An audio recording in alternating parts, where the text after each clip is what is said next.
So here's an interesting perspective.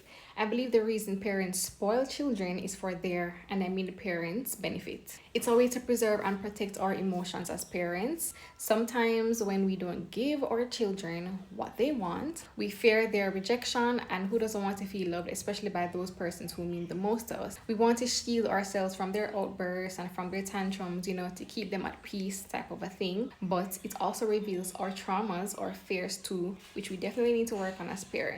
So we give and bend our rules and our boundaries to their will, which brings, resentment. Sometimes it can be a me can't bother type of a thing, but let me tell you something.